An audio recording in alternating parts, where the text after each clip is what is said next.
देखो बार बार लोग प्रश्न पूछते हैं कि शादी कब होगी। अब शादी देखने का बहुत सरल तरीका है, बिल्कुल इजी वे। आप अपनी आपकी शादी कब होने वाली है, बिल्कुल इजी फार्मूला है। मैं आपको फार्मूला, देखिए ये आपकी लाइफ लाइन है, ये माइंड लाइन, ये लक लाइन और ये हार्ट लाइन। That's all. सबकी हथेली में होती है, 87% लोगों की हथेली में ये होता है। अब शादी कब होगी का देखना है, बिल्कुल सीधा सिंपल फार्मूला है। यहाँ 0 लिखो और यहाँ 80 लिखो, ये और ये रेखा है आपकी शादी की, ये रेखा शादी की। अब आपने काउंट किया 10, 20, ये आ गई 26 या 28। काउंट कर लो 40, 50, 60, 70, 80। That's all. बिल्कुल सीधा स्टिक फार्मूला। शादी कब होगी, इसके लिए किसी के पास किसी विद्वान को पकड़ने की जरूरत नहीं, किसी से ज्ञान की जरूरत नहीं, बिल्कुल सीधा स्टिक फार्मूला बता रहा हूं।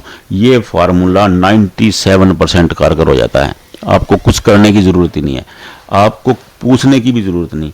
97% यही फिट बैठेगा। 97 बहुत होता है भैया। आप केवल अपनी हथेली में शादी की रेखा देख लो। अब लोग पूछते हैं कि शादी की रेखा कैसे देखें जी। देखो ये रेखाएं हैं और ये 2 हो गई, फिर कंफ्यूजन कि 2 रेखाएं होगी। आप ध्यान से देखिएगा, एक रेखा थोड़ी सी काली नजर आएगी, गौर से देखिएगा, और दूसरी रेखा लालिमा लिए होगी। जो रेखा लालिमा लिए हुए है वो आपकी शादी की रेखाएं है। अब कुछ लोग बेवकूफ़ी करते हैं कि मेरे तो 2 लाइनें हैं जी, 2 शादी होंगी। कतई नहीं भाई, 2, क्योंकि एक लाइन सक्रिय रहती है, दूसरी लाइन देखिए आप, ये स्नेह रेखा है, इसे स्नेह रेखा कहा गया है। ये माँ बेटे की स्नेह रेखा भी हो सकती है, आप इतना परेशान मत होइए। और लोग बोल देते हैं कि जिसकी 2 रेखाएं हैं उसके अवैध संबंध होंगे। महाबेवकूफ़ी की बात है। देखिए कतई ऐसा कुछ नहीं होता है। आप अपनी रेखा को ध्यान से देख लो, एक रेखा थोड़ी सी कालस दिखेगी, एक रेखा थोड़ी सी लाली नजर आएगी। जो लाली नजर आने वाली रेखा है वही आपकी विवाह, देखिए विवाह रेखा है। आप काउंट करो, ये 0, ये 80, खुद काउंट करते चले जाओ, उंगली में कटाक से आपको पता लग जाएगा। बस इतनी सी बात है।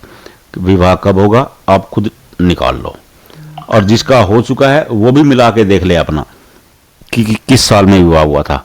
बिल्कुल स्टिक फार्मूला, कुछ नहीं। हस्तरेखा देखिए, हस्तरेखा शास्त्र बहुत सरल है, बहुत सिंपल, लेकिन थोड़ा सा दिमाग लगाइए। आप थोड़ा सा दिमाग लगाएंगे आपको समझ में आ जाएगा कि क्या हुआ।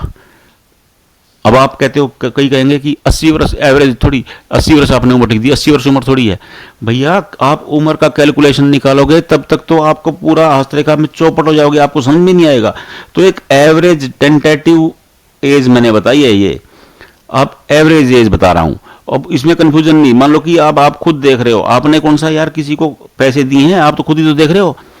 2 साल ऊपर नीचे हो जाएगा, आप पर थोड़ी पड़ जाएगी। और वैसे भी कौन सा आपने स्केल लगा के देखना है, वैसे तो देखना है, तो पता लग जाएगा कि शादी कब होने वाली है। इसमें कंफ्यूज होने की बात ही नहीं है, कोई टेंशन लेने की बात भी नहीं है। आप अपनी हथेली में खुद चेक करो कि कब विवाह होने वाला है। आसान है बिल्कुल, किसी से पूछना नहीं समझ में आ रहा भेजो, हम बता देंगे। लेकिन टेंशन नहीं लेने का, इस बात के लिए टेंशन होने की जरूरत ही नहीं है।